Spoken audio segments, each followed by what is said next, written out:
أما بعد فأعوذ بالله من الشيطان الرجيم بسم الله الرحمن الرحيم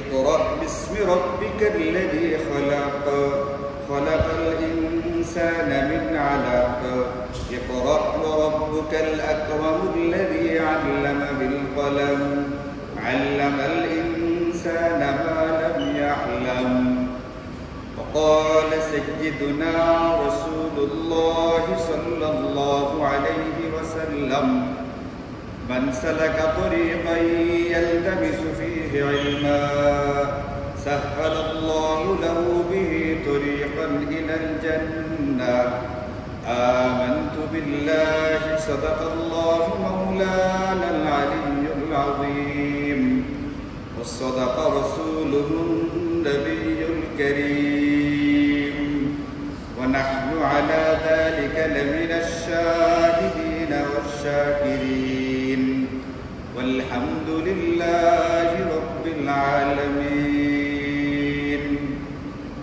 اللهم صل على محمد وعلى آل محمد كما صليت على إبراهيم وعلى آل إبراهيم إنك حميد مجيد اللهم بارك على محمد وعلى آل محمد كما باركت على إبراهيم وعلى آل إبراهيم إنك حميد مجيد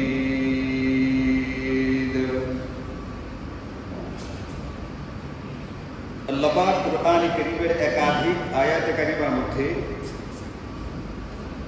আমাদেরকে হুকুম করেছেন যে তোমরা পরিপূর্ণ মুসলমান হও, পরিপূর্ণ মুসলমান না হয়ে মৃত্যুবরণ করো না। ওয়ালা তামুতুন্না ইল্লা ওয়া আনতুম মুসলিমুন। আল্লাহ বলেন ইয়া আইয়ুহাল্লাযীনা আমানু, হে ঈমানদারেরা, হে ঈমানদারগণ, উদখুলু ফিস সিলমি কাফা, শুধুমাত্র ইবাদত বন্দেগীর বিবেচনায় ইসলাম গ্রহণকারী এমনটা হইও না, জিন্দেগীর সকল ক্ষেত্রে ইসলামকে মানো,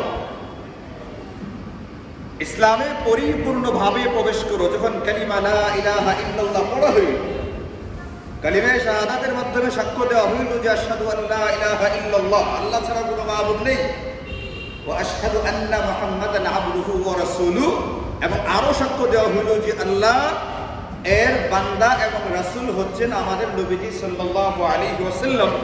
এর মধ্য দিয়ে একজন ব্যক্তি ঈমানদার হয়ে গেল।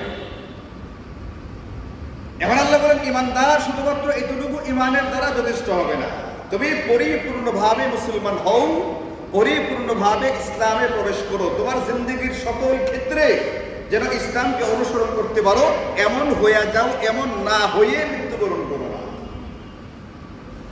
এখন একজন ব্যক্তি পরিপূর্ণ মুসলমান হইতে গেলে তার জিন্দেগীর সকল ক্ষেত্রে ইসলামকে মানতে হবে, তাহলে সে পরিপূর্ণ মুসলমান হবে।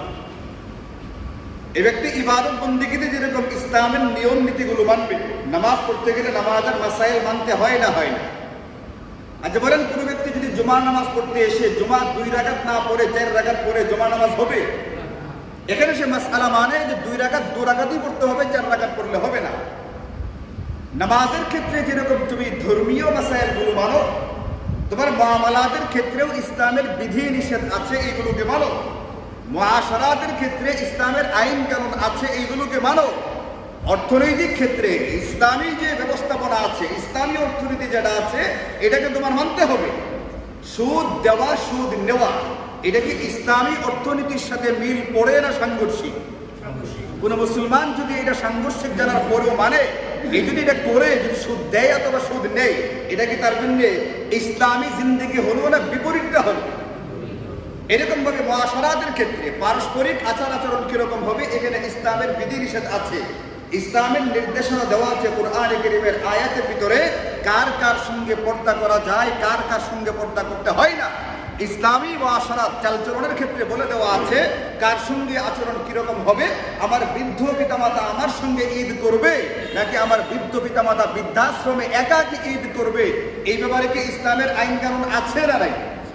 জিন্দেগির সকল ক্ষেত্রে যে ব্যক্তিরা ইসলামকে মানবে এই ব্যক্তিটাকে পরিপূর্ণ মুসলমান বলা হয়ে থাকে। ব্যক্তি জীবন থেকে শুরু করে, সামাজিক জীবন থেকে শুরু করে, রাষ্ট্রীয় জীবন থেকে শুরু করে, আন্তর্জাতিক জীবন বলেন, অর্থনৈতিক জীবন বলেন, জিন্দেগির সকল ক্ষেত্রে যখন ইসলামকে মানা হয় ব্যক্তিরা পরিপূর্ণ মুসলমান হয়ে ওঠে। এখন এই ব্যক্তিটা মারা গেলেও কোনো অসুবিধা নাই, সে নির্দ্বিধায়, নিশ্চিন্তে, নির্ভয়ে, নিঃশঙ্কায় সে মৃত্যুবরণ করতে পারে। ফেরেশতারা তাকে ইস্তেকবাল করতে করতে তাকে পরপারে নিয়ে আসে।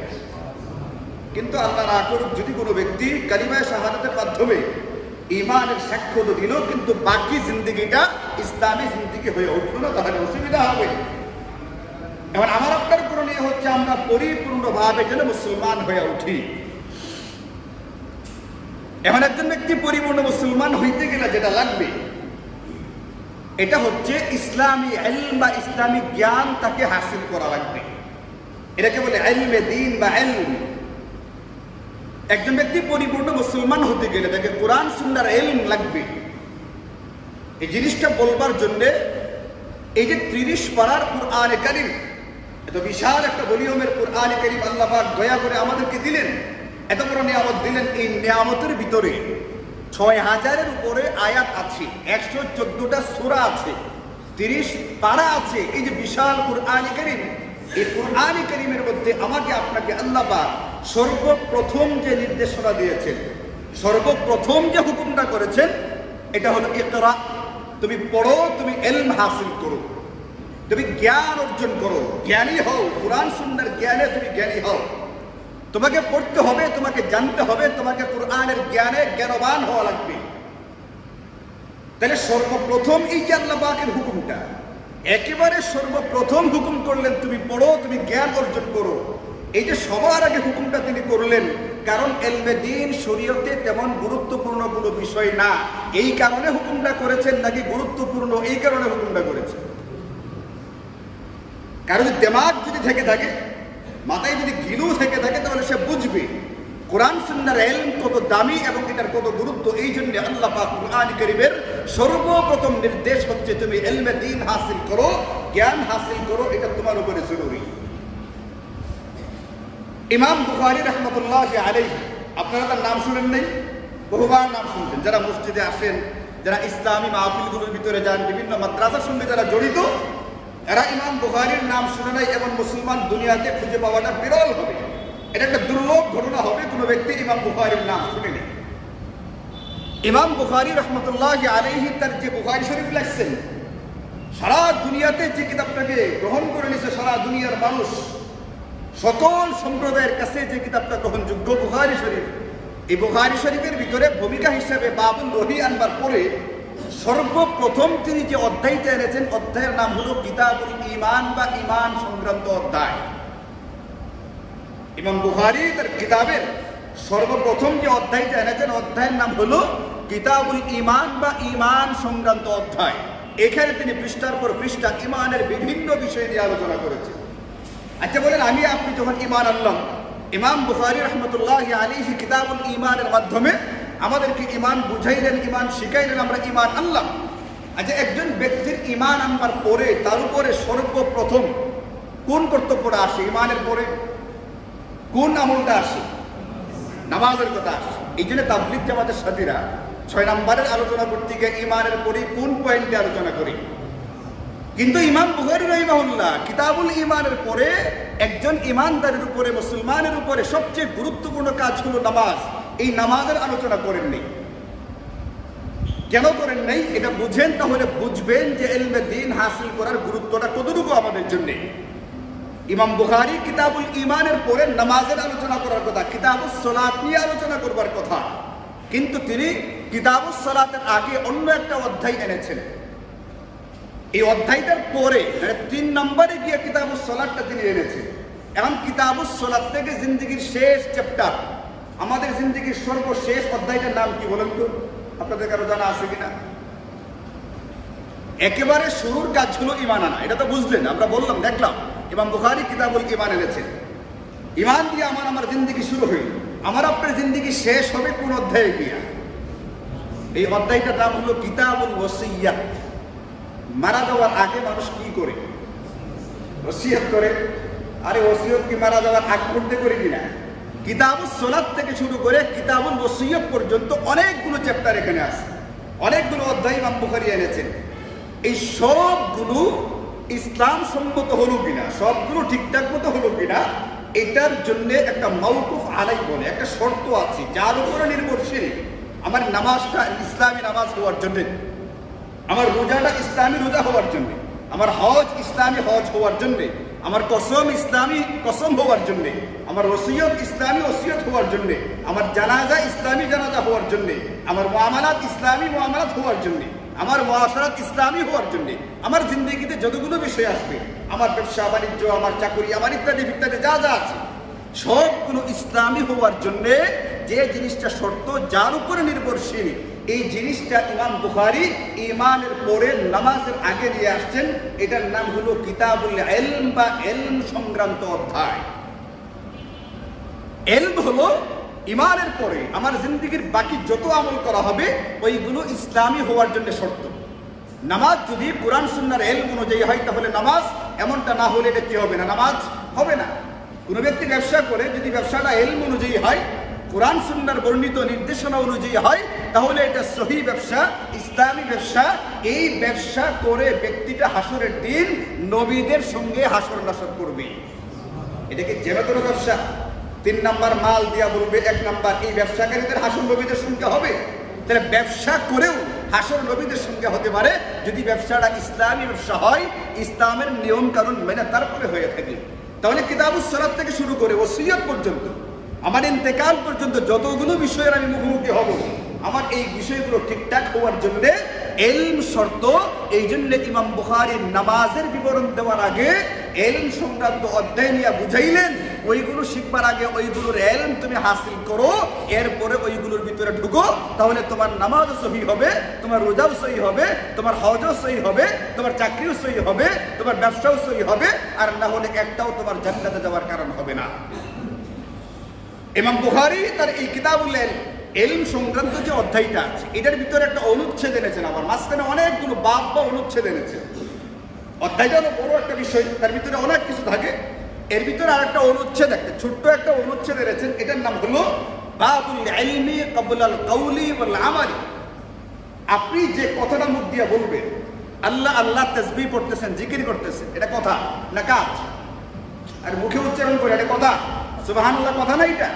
আপনি মুখে যা বলবেন এবং আপনি যে আমলটা করবেন, ইমাম বুখারী বলেন ক্বাবলাল কওলি ওয়াল আমালি, আপনি কথা বলবার আগে যে কথাটা আপনি বলবেন, এটা হোক সাধারণ কথা, হোক কোনো জিকির, হোক কোনো ভালো কথা, আপনি যে কথাটাই বলবেন ওই কথাটা বলবার আগে, এবং আপনি যে আমলটা করবেন ওই আমলটা করবার আগে ওই কথা এবং আমল সংক্রান্ত যে ইলম শরীয়তের আছে ওটা আগে আপনাকে জানতে হবে। বাবুল ইলমি ক্বাবলাল কওলি ওয়াল আমালি, আপনার কথার আগে ওই কথা সংক্রান্ত শরীয়তের ইলম হাসিল করেন। আপনি যে আমলটা করতে যাচ্ছেন, আমল এটাকে ইসলামী হবে নাকি অনিসলামিক হবে, এটা করবার আগে আপনি এই সংক্রান্ত ইলম হাসিল করবেন। ইমাম বুখারী আলাদা শিরোনাম দিয়া, আলাদা অনুচ্ছেদ দিয়া তারপরে আমাদেরকে বুঝাই দিয়েছেন, এমন ভাবে বুঝাইছেন। ইমাম বুখারী মুহাদ্দিসিনে কেরাম বলেন, তার মতো মেধা নিয়ে পৃথিবীতে, এই পরিমাণ মেধা নিয়ে তিনি আসছিলেন, অন্য কোনো মুহাদ্দিস এতটা মেধা দেখাইতে পারেন না ইমাম বুখারী যা দেখাইছেন তার বুখারী শরীফের ভিতরে। সারা দুনিয়াতে কবুল হয়ে গেছে এমনি এমনি কিতাবটা। সারা পৃথিবীতে অন্য একটা কিতাব দেখান যে কিতাবটা সকল ফেরকার লোকেরা গ্রহণ করছে, পাবেন না খুঁজে। মানে মানব রচিত কিতাবগুলোর ভিতরে যারা মানুষ যেগুলো লিখেছে, কোরআন শরীফ তো এটা আল্লাহ পাকের কথা, আল্লাহর কালাম, ওটা তো অনেক উপরে, ওটার সাথে কোনো তুলনা চলে না। দুনিয়াতে যে মানুষগুলো কিতাব লিখেছেন, রচনা করেছেন, সংকলন করেছেন, এটা একটা সংকলন। নবীদের কথাগুলো তিনি এখানে জমা করেছেন, সংকলন মানে জমা করা। সারা পৃথিবীর সমস্ত ফেরকার কাছে গ্রহণযোগ্য কিতাব এটা এমনি এমনি হয় নাই। তিনি খুলে খুলে তার মেধাটাকে খাটিয়ে খাটিয়ে এক একটা হাদিস লিখেছেন। একটা হাদিস লিখবার জন্য গোসল করছেন, একটা হাদিস লিখবার জন্য 2 রাকাত নামাজ পড়ছেন। ওই হাদিসটা তার কিতাবে লিখবেন কি লিখবেন না এটার জন্য ইস্তেখারা করেছেন। যখন তাকে বোঝানো হইল, ইস্তেখারায় ইশারা করা হলো হাদিসটা সহিহ, তুমি তোমার কিতাবে আনতে পারো, এরপরে তিনি তার কিতাবটা ভিতরে ওই হাদিস এনেছেন। এই কিতাব লিখতে তার 16 বছর সময় লাগছে। একটা কিতাব লিখতে 16 বছর সময় লাগছে। এই কিতাব তো আল্লাহ পাকের দরবারে কবুল হবেই। এই জন্য এই কিতাবের ভিতরে ইমাম বুখারী আমাদেরকে বুঝাইছেন, বলছেন এই কথা, তুমি যে কথা বলবে, যে কাজ করবে, এইটার আগে তুমি ওই কথা এবং ওই কাজ বা আমলের যে ইলম আছে ওটা আগে হাসিল করো, ওটা জানো, তারপরে তুমি করো। তাহলে তোমারটা শুদ্ধ হবে, ইসলামী হবে। আর না হলে শুদ্ধও হবে না, ইসলামীও হবে না। এই জন্য আপনারা জানেন পঞ্চম খলিফা রাশেদ, পৃথিবীতে 4 জন খলিফা রাশেদ তো সাহাবী। সাহাবীদের যে পরের প্রজন্ম, এদেরকে বলা হয় থেকে তাবেঈ। এই তাবেঈদের ভিতরে একজন খলিফা ছিলেন, তার নাম হলো হযরত ওমর ইবনে আব্দুল আজিজ, যাকে বলা হয় থেকে পঞ্চম খলিফা রাশেদ। এমন ইনসাফ তিনি তার রাজ্যে কায়েম করেছিলেন যে কথিত আছে বাঘে আর ছাগলে এক ঘাটে পানি খাইতো, কিন্তু কেউ কারো উপরে বিন্দুমাত্র জুলুম করত না। ইনসাফ এমন ভাবে কায়েম করছেন, এই ইনসাফের প্রভাব প্রাণীর মধ্যে গিয়ে পড়েছিল। মানুষ যখন ইনসাফ করতে থাকে, ইনসাফের প্রভাবটাও ব্যক্তির ভিতরে, প্রাণীর ভিতরে পড়ে। মানুষ যখন জুলুম করতে থাকে, এই জুলুম, এই জালেম শাসকের জুলুমের প্রভাবটা অন্যান্য ব্যক্তি এবং প্রাণীর মধ্যে পড়তে থাকে, তখন এক ব্যক্তি আরেক ব্যক্তির উপরে জুলুম করতে থাকে। আপনি আপনার আশপাশ দিয়ে বুঝবেন আপনি কি জুলুমের মধ্যে আছেন নাকি ইনসাফের মধ্যে আছেন। সেই ওমর ইবনে আব্দুল আজিজ এক কথা বলেছেন আমাদেরকে, তিনি তার গভর্নরদেরকে লক্ষ্য করে বলেছিলেন কথাটা, খুবই চমৎকার একটা কথা। মান আমিলা আলা গায়রি ইলমিন, ইমাম বুখারী বলছেন কথা বলবা, কাজ করবা, এটার আগে ইলম হাসিল করো। ওমর ইবনে আব্দুল আজিজ বলেন তুমি যে আমলটা করবা, আমলটা যদি ইলম হাসিল করা ছাড়া তারপরে করে ফেলো, ওই বিষয়ের ইলম তোমার নেই, এই বিষয়ের শরীয়তের নির্দেশনা তোমার কাছে নেই, যদি এমনটা করো, কানা মা ইউফসিদু আকসারা মিম্মা ইসলিহু, এই ব্যক্তি আমল করবে বা না করবে, কতটুকু বা করবে, কিন্তু বিশৃঙ্খলা করবে তার চেয়ে বেশি, ভুল করবে তার চেয়ে বেশি। আমলের নামে আমল করতে গিয়ে বিশৃঙ্খলা করবে, আমল করতে গিয়ে ভুলভাল করবে, ফাসাদ করবে, গন্ডগোল করবে, ফিতনা করবে, যদি তার কাছে শরীয়তের সহিহ ইলম না থাকে। আপনি হাদিসের কিতাবগুলো খুলবেন, কোরআনে কারীম খুলবেন, অসংখ্য আয়াত এবং হাদিসের কিতাবগুলোর ভিতরে হাদিস, আকাবির আসলাফের আসার, সাহাবী তাবেঈনদের আসার, আকওয়ালে পরিপূর্ণ আমাদেরকে এই কথা বলে দেওয়া আছে। আবার আপনার জিন্দেগিতে ইলম লাগবে, ইলম ছাড়া চলবে না। ইলম ছাড়া চলে না, তার একটা ঘটনা আমি আপনাদেরকে বলি। কয়েকদিন আগে বলতে এই ঈদের পরের ঘটনা, এটা এই যে রোজার ঈদ গেল, রোজার ঈদের পরের ঘটনা। নামাজের জন্য বসে আছে, এখনো সময় হয় না, কয়েক মিনিট বাকি আছে। এটা এই মসজিদের ঘটনা না, অন্য মসজিদের ঘটনা। বসা আছে, জামাত দাঁড়াবে। জামাত হলো 5:10, আর ওই দিন সূর্যোদয় হলো 5:40। যেদিনকার ঘটনা ওই দিন সূর্যোদয় হলো 5:40, আর জামাত হলো কয়টায়? 5:10। এখন 5:10 বাইরে গেছে, কিন্তু ইমাম সাহেবও নেই, মুয়াজ্জিন সাহেবও নাই। আপনি বলবেন কিভাবে হয়? এটা হতে পারে, অসুবিধা নেই। ঈদের পরে দুজনে ছুটিতে আসেন, ছুটিতে গেছে, হতে পারে এটা। অথবা একজন ছুটিতে গেছেন আর একজন ছিলেন, তিনি ব্যক্তি ঘুম থেকে উঠতে পারেন নাই। আচ্ছা বলেন, ইমাম মুয়াজ্জিন ঘুমায় গেছে, ঘুম থেকে উঠতে পারে না, এটা কি অস্বাভাবিক না স্বাভাবিক ঘটনা? এরা কি মানুষটা ভিন্ন কোনো জাতি? মানুষ এটা ভিন্ন কোনো জাতি না, নবীগণই তো মানুষ। কুল ইন্নামা আনা বাশারুম মিসলুকুম, কুরআনে কারীমের অনেকগুলো আয়াত। নবীজি বলেন যে আনা বাশারুম মিসলুকুম, তোমাদের মতোই মানুষ। তোমাদের রক্ত, পুষ্ট, মন, মানসিকতা, রাগ, ভালোবাসা ইত্যাদি সব কিছুই আমার মধ্যে আছে। একটু পার্থক্য, ইউহা ইলাইয়া, আমার কাছে ওহী আসে, তোমাদের কাছে কি আসে না। এই পার্থক্য শুধু এতটুকুই, বাকি আমি মানুষ। নবীজি ঘুমায় গেছে, ফজরের আগে ঘুমাইছেন। হযরত বিলাল রাদিয়াল্লাহু আনহুকে বলেছেন তুমি ফজরের সময় আমাদেরকে ডাক দিবা, আমরা ঘুমাই দিচ্ছি, আমরা একটু ক্লান্ত। শত শত সাহাবীকে নিয়ে নবীজি ঘুমাইছে, ফজরের সময় উঠবার কথা। আচ্ছা বলেন, যে যুদ্ধের সফর থেকে নবীজি ফিরতেছেন সাহাবায়ে কেরামকে নিয়ে, ওই যুদ্ধে বেলালও ছিলেন। নবীজি ক্লান্ত, সাহাবায়ে কেরাম ক্লান্ত, বেলাল কি ক্লান্ত না? যার পাহারাদারি করবার কথা তিনিও ঘুমায় গেছে, পাহারাদারি করতে করতে বসে বসে ঘুমায় গেছে। এখন যখন সূর্য মামা চোখের ভিতরে টর্চ লাইট মারছে, সাহাবায়ে কেরামের চোখের মধ্যে যখন সূর্যের আলো পড়ছে, তখন ঘুম ভাঙছে। সূর্য উঠবার পরে নবীজির ঘুম ভাঙছে। তো নবীজির ঘুম ভাঙছে, আগে ঘুমাইছেন, ফজরের সময় উঠবার কথা, ঘুম ভাঙছে সূর্য ওঠার পরে। সেখানে আমি আপনি আলেম বুজুর্গ পিসাব তো তুচ্ছ। সুতরাং কোনো ব্যক্তি যদি ঘুমায় থাকে, ঘুম থেকে উঠতে না পারে, এটা অস্বাভাবিক কোনো ঘটনা নয়, এটা একটা অত্যন্ত স্বাভাবিক ঘটনা। কারণ 5:10 জামাত, কিন্তু কেউ নেই, ইমাম সাহেবও নেই, মুয়াজ্জিন সাহেবও নেই। ওখানে কি দুজনের ছুটিতে আসেন নাকি একজনের? এটা আমিও জানি। আমি চুপচাপ বসে আছি, যথাসময়ে নামাজ শুরু হবে, দেখলাম যে 5:10 জামাত, আমি বসে আছি, শুরু হবে, কিন্তু 5:10 ইমাম সাহেবও নেই, মুয়াজ্জিন সাহেবও নেই, নামাজ পড়ানোর মধ্যে কেউ নেই। ঘটনাটা ভালো করে খেয়াল করবেন, আপনি দেখবেন ইলম না থাকলে ওমর ইবনে আব্দুল আজিজ বলছেন তুমি আমল করবা টুকটাক, কিন্তু বিশৃঙ্খলা করবা তার চেয়ে বেশি। এই একটা ঘটনা দিয়ে আমি আপনাদেরকে দেখাই দিচ্ছি ঘটনাটা। 5:10 বাজবার সঙ্গে সঙ্গে 3-4 জন দাঁড়ায় গেছে। কারণ দাঁড়াইছে কি কারণে? নামাজের কি হয়ে গেছে, সময় হয়ে গেছে, কিন্তু নামাজ যে পড়াবে তিনি তো নাই। তুমি যে দাঁড়ায় গেছো, হাদিসে পাকের ভিতরে, তিরমিজি শরীফের হাদিসের ভিতরে পরিষ্কার বলে দেওয়া লা তাকুমু হাত্তা তারাউনি, ইমাম সাহেবকে দেখবার আগে তুমি দাঁড়াবা না। নির্দেশসূচক শব্দ, এটা নিষেধ করা আছে।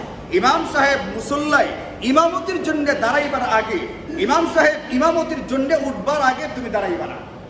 ইমাম সাহেব ওখানে দাঁড়াইছেন মাত্র, কিন্তু বুঝাই গেছে উনি দাঁড়াইছেন কোন কারণে, ইমামতি করতে আসবেন এই জন্য দাঁড়াইছেন। তখন বসা ছিলেন, এখন আপনি দাঁড়াইতে পারেন। শরীয়তের পরিষ্কার নির্দেশ হলো ইমাম সাহেব ইমামতির জন্য দাঁড়াবার আগে তুমি দাঁড়াবে না, এটা শরীয়তের নির্দেশ, নবীর হাদিস। এখন 5:10 বাজবার সঙ্গে সঙ্গে 3-4 জন দাঁড়াইছে। আরো 1 মিনিট গেছে, একটু গুনগান শুরু হয়েছে, আর একটু গেছে গুনগুন হইতেছে, 3-4-5 মিনিট গেছে, 5:15 হয়ে গেছে। এখন দেখি 3-4 জন দাঁড়াইছিল, বাকি 1.5 কাতার বসা ছিল। এখন 1.5 কাতারে 3-4 জন বসা আছে, আর বাকি সবটাই গিয়ে গেছে। অথচ মসজিদে কে নাই? 5:15 বাজে, 15 মিনিট হয়ে গেছে, বা 5 মিনিট বেশি হয়ে গেছে, 10 থেকে 15 গেছে। 1.5 কাতার মুসল্লির ভিতরে শুরুতে 3-4 জন দাঁড়াইছিল, বাকিরা বসা ছিল। আর এখন 3-4 জন বসা আছে, মধ্যে আমি একজন, আলহামদুলিল্লাহ। আর বাকি পুরা 1.5 কাতারই গিয়ে গেছে। অথচ নাই ইমাম সাহেব, নাই মুয়াজ্জিন সাহেব, দাঁড়ায় লাভটা কি? শুধু দাঁড়াইছে এটা না, গুনগুন করতে করতে এখন আর গুনগুন নাই, মসজিদের ভিতরে সুরগোল হই হুল্লোড়, চিৎকার চেঁচামেচি শুরু হয়েছে। আওয়াজ করতে করতে, চিৎকার চেঁচামেচি করতে করতে যখন 16-র মতো বাজে, তখন মুয়াজ্জিন সাহেব সম্ভবত আসছে। আসার পরে উনি তো জানে মসজিদে তখন কি হয়নি, এখন আজানই হয়, কিন্তু 5:16 আজান দেওয়া তো মাইকে সম্ভব না। এই জন্য তিনি প্রথমে মসজিদে আইসা বাইরে দাঁড়ায় আজান দিচ্ছেন। আজান দেওয়ার পরে মসজিদে ঢুকছেন। তা আজান যে দিচ্ছেন তার মানে বোঝা গেছে আগে আজান হয়েছে না হয়নি? আগে হয় নাই বলেই তো আজান দিচ্ছেন।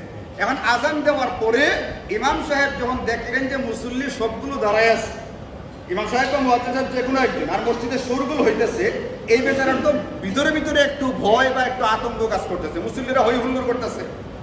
এই বেচারা আজান দিয়ে বাইরে থেকে ডাইরেক্ট এসে মুসল্লায় দাঁড়াইছে, আর মুসল্লিরা তো আগে থেকে দাঁড়িয়ে দিচ্ছে ইমাম সাহেবের আগে।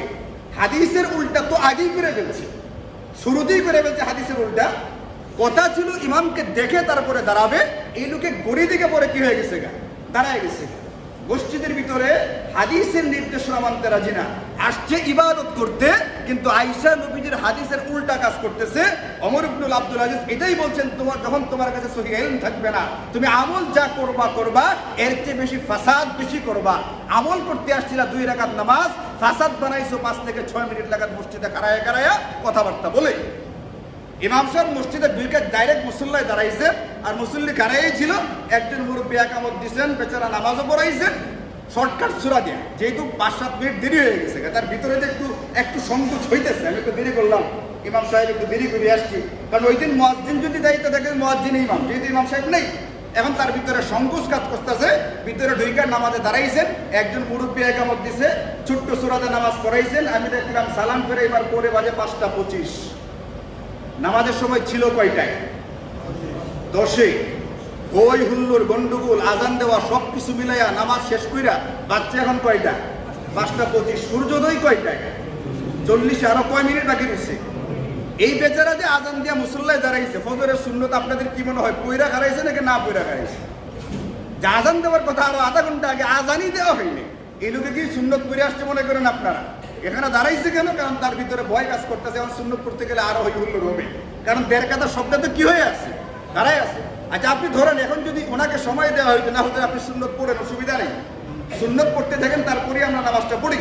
সুন্নত পড়লে ওই 15 মিনিট থেকে সর্বোচ্চ আর কয় মিনিট যাইতো? 3 মিনিট যাইতো। তাহলে সুন্নতটা পড়া হইতো ওনার, ফজরের নামাজের সুন্নতটা পড়া তারপরে ইমামতে দাঁড়াতেন। এরপরেও তো কয় মিনিট সময় বাকি থাকতো? 12 মিনিট সময় বাকি থাকতো।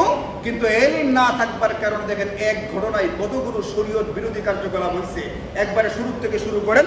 1 নম্বর, ইমামকে দেইকা দাঁড়াইবার কথা, দাঁড়াইছে কি দেইকা? নবীদের হাদিসের পুরা উল্টা করছে। 1 নম্বর, নবীদের হাদিসের উল্টা কাজ করছে, এলিম না থাকবার কারণে আগেই দাঁড়ায় গেছে। 2 নম্বর হলো মসজিদের ভিতরে শোরগোল কথাবার্তা হয়েছে। মসজিদের ভিতরে শোরগোল কথাবার্তা বলা শরীয়তে বৈধ না অবৈধ? আন তাহবাতা আমালুকুম ওয়া আনতুম লা তাশআরুন, মিয়া তুমি টেরও পাইবা না তোমার আমলগুলো বরবাদ হবে। গত শুক্রবার আলোচনা মনে আছে আপনাদের? মনে থাকলে ভালো, আর যদি কানের উপর দিয়ে গিয়ে থাকে তাহলে তার কিছু করার নেই। আমল নষ্ট হয় মানুষের, আপনাদেরকে বলেছিলাম গত শুক্রবারে। গত 1 মাসের রমজানে যে আমল যতটুকু করা হয়েছে, টুকটাক করা হয়েছে, এগুলো যদি বরবাদ হয়ে যায় তাহলে আমার মতো লস আর লোকসানের মালিক আর কেউ হবে না। তাহলে আমল বরবাদ হয় না? হয় না। এখন মসজিদে দাঁড়াইয়া শুরু করলো 5 থেকে 6 মিনিট, এই লোকগুলোর কি ক্ষতি হয়েছে না হয়েছে না? এই লোকগুলোর ক্ষতি হয়েছে। 3 নম্বর অসুবিধা হলো এদের হই হুল্লোড়ের কারণে ইমাম সাহেব ফজরের সুন্নত ছাড়াই কি পড়াই দিচ্ছেন? নামাজ পড়াই দিচ্ছেন। অথচ নবীজি বলেন রাকাতাল ফজরে খায়রুম মিনাদ দুনিয়া ওয়া মা ফিহা, ফজরের যে 2 রাকাত সুন্নত নামাজ আছে, এই 2 রাকাত সুন্নতের ফজিলত গোটা দুনিয়া এবং দুনিয়াতে যত সম্পদ রক্ষিত আছে সকল সম্পদের চেয়ে বেশি দামি। এটা উনি পারে নাই কার কারণে? এদের কাতার মুসল্লির কারণে, এদের হই হুল্লোড়ের কারণে তিনি এটা পড়তে পারেন নাই। 3 নম্বর ভুল হয়েছে এটা। আর 4 নম্বর ভুল যেটা হয়েছে এটা হলো এরা মনে করছে ফজরের নামাজের ওয়াক্ত বোধে শেষ শেষ শেষ, আমার নামাজ কাজা হয়ে গেল। নামাজ কি কাজা হয়ে গেছে না আরো কয় মিনিট বাকি ছিল তখন? এমনিতে নিয়ম হলো হানাফি মাযহাব অনুযায়ী ফজরের জামাত পড়তে হয় আসফিরু বিল ফজরি ফাইন্নাহু আ'যামু লিল আজরি, একটু ফর্সা করে তারপরে নামাজটা পড়া, মানে যত সম্ভব পিছন দিকে গিয়ে তারপরে নামাজটা পড়া। এখন আমাদের হানাফি মাযহাবের যারা অনুসারী তারা করে কি নবীজির হাদিস অনুযায়ী ফজরের জামাতের ওয়াক্ত ঠিক করে সূর্যোদয়ের 5 থেকে 40 থেকে 30 মিনিট আগে। তো যারা একটু লম্বা কেরাত করে তারা 40 মিনিট আগে পড়ে। আর আমাদের এই সমস্ত মফস্বল এলাকাগুলোর ভিতরে সাধারণত একটু ছোট কেরাত হয়, তুলনামূলক এখানে 30 মিনিট আগে জামাতের সময় নির্ধারণ করা হয় বেশিরভাগ, এই 25, 30, 35 এরকম। এখন এখানে কেন এটা করা হয়? নামাজ পড়তে 10 থেকে 12 মিনিটের মতো লাগে। শরীয়তের মাসআলা হলো ফজরের নামাজে যখন তুমি কেরাত পড়বা এতটুকু সময় আগে পড়বা, যদি নামাজের মধ্যে কোনো ভুলভাল হয়ে গিয়ে থাকে ভুলটা নির্ধারণ করতে করতে যতটুকু সময় যায় এটাও হাতে রাখবা। আর ভুল নির্ধারিত হওয়ার পরে ভুলটা যদি এমন হয় নামাজ পুনরায় পড়তে হবে, তাহলে পুনরায় পড়ার মতো সময় যেন তোমার হাতে থাকে।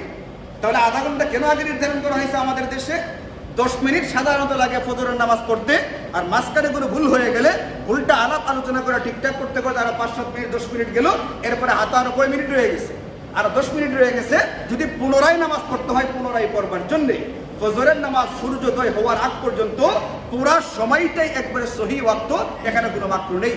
এখন এখানে তাদের এলম নাই কোনটা ফজরের ওয়াক্তর সময়টা যে নির্ধারণ করা হয়েছে কতটুকু হাতে রেখে কিভাবে ভাগ করা হয়েছে এই এলেম তার কাছে নাই। অথচ এতটুকু মৌলিক এলেম একজন মুসল্লির ভিতরে থাকবার কথা। এই এক ঘটনার ভিতরে বহুগুলো বিষয় আছে শুধুমাত্র সহি এলম না থাকবার কারণে। এই জন্য আল্লাহ পাক আমাদের প্রতি আপনার প্রতি কুরআন কারীমের সর্বপ্রথম নির্দেশনা দিয়েছেন ইকরা, আগে শরীয়তের ইলম হাসিল করো, এরপরে অন্যান্য কাজগুলো করার চেষ্টা করো। ইমাম বুখারী যেটা আমাদেরকে ভেঙ্গে ভেঙ্গে খুলে খুলে বোঝানোর চেষ্টা করেছে। রমজানে একটা দোকানে বসে দোকানদার কাপড় বিক্রি করতেছে, কাস্টমারে কাপড় কিনতেছে, দোকানদারও পাকনা কাস্টমারও পাকনা। দোকানদার লাভ করার চেষ্টা করতেছে, কাস্টমার লাভ কম দেওয়ার চেষ্টা করতেছে।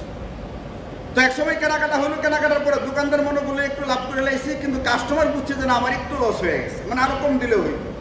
এখন সে আরেকটা কাপড় কিনলো, এই কাপড় কেনার পরে এটার ভিতরে লাভটা এমন কমায় দিছে যে আগে দোকানদার যে পরিমাণ লাভ করছিল লাভটা তার চেয়ে কম হয়েছে। কাস্টমারের পোষায় গেছে গা, দোকানদারের কমে গেছে গা, মানে চারটা দুইটা জোর করে নিয়ে নিছে যে দিতে হবে না, আপনার কাছে আগে নিচ্ছে কেন দিবেন না। দেওয়ার পরে দুজনেই মুসলমান, একজন আরেকজনে বলতেছে একই কথা, যেই রাম সেই রহিম সমান সমান। নাউজুবিল্লাহ বলবেন না? কেন নাউজুবিল্লাহ বলছেন? বুঝছেন কিছু? রাহিম কার নাম? আল্লাহ পাকের নাম। রাম কাদের দেবতার নাম? হিন্দুদের দেবতার নাম। রাম আর রহিম কি এক জিনিস? কোন ব্যক্তি যদি বিশ্বাস করে রাম আর রহিম এক জিনিস, ব্যক্তির ইমান থাকবে? মালিকও মুসলমান, কর্মচারী মুসলমান।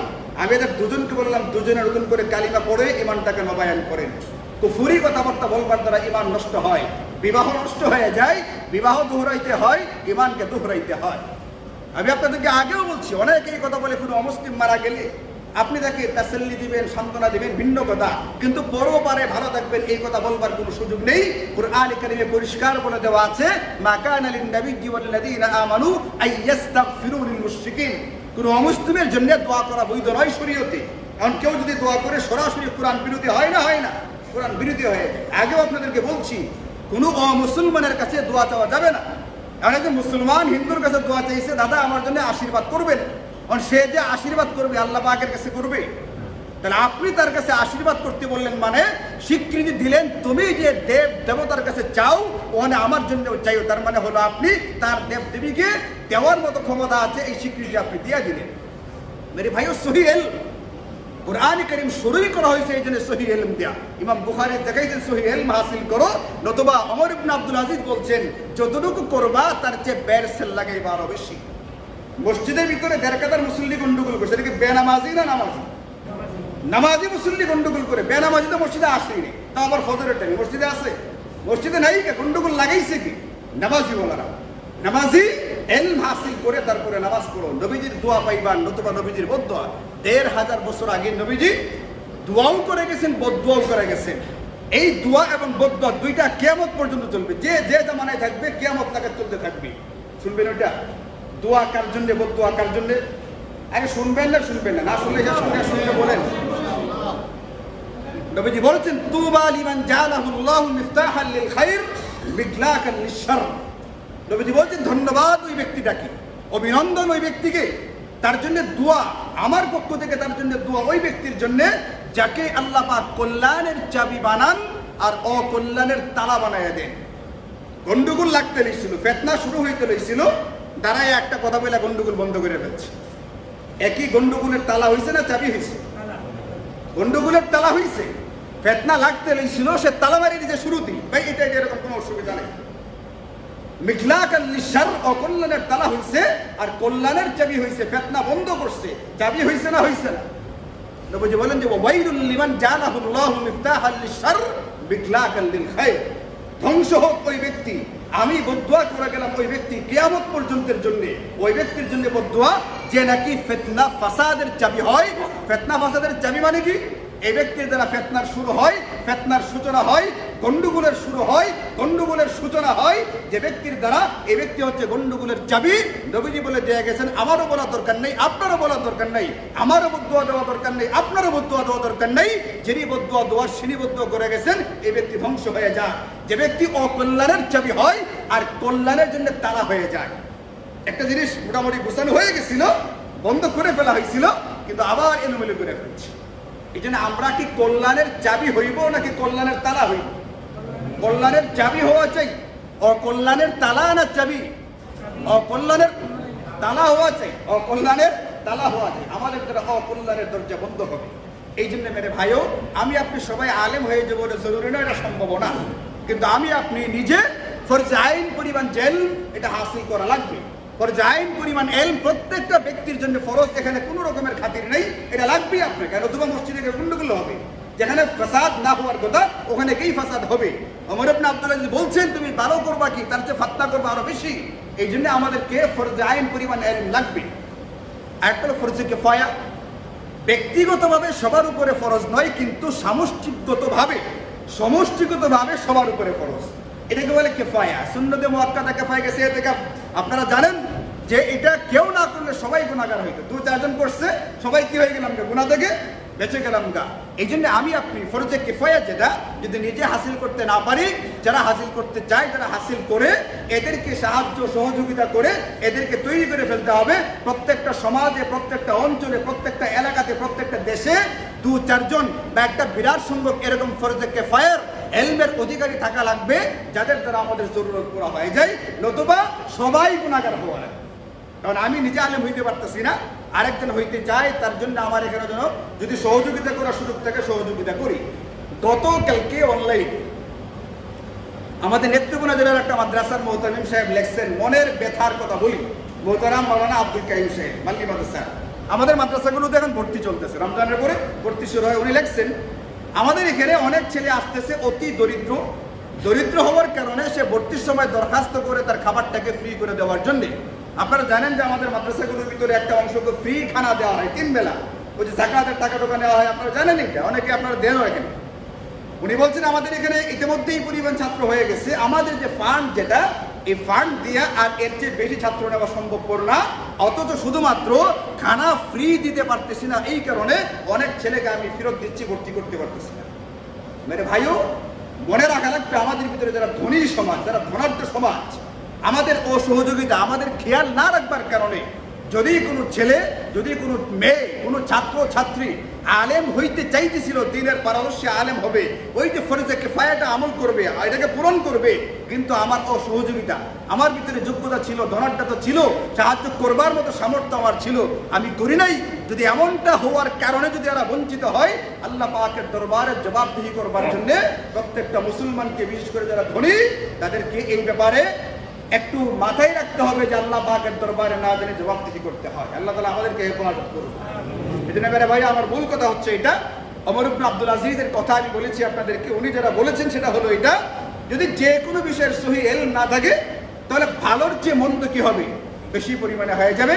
আপনি দেখাবেন ভালো করতে গেছেন, কিন্তু আসলে হবে কি? আল্লাহ তাআলা আমাদেরকে সহি ইলম হাসিল করবার তৌফিক দান করুন। নির্ভরযোগ্য আস্থাবাদ আলেমদের কাছ থেকে, নির্ভরযোগ্য আস্থাবাদ আলেমদের লিখিত কিতাবপত্র থেকে সহি ইলম হাসিল করবার তৌফিক দান করুন। 73 ফিরকা, যে 72 ফিরকা বাতিল, এদের অন্তর্ভুক্ত হওয়া থেকে আল্লাহ হেফাজত করুন। একটা মাত্র দল জান্নাতে হবে, ফিরকায়ে নাজিয়া বলে, ওই মুক্তিপ্রাপ্ত যে দলটা, ওটার ভিতরে আল্লাহ তাআলা আমাদেরকে থাকার তৌফিক দান করুন। ওয়া আখিরু দাওয়ানা আলহামদুলিল্লাহি রাব্বিল আলামিন।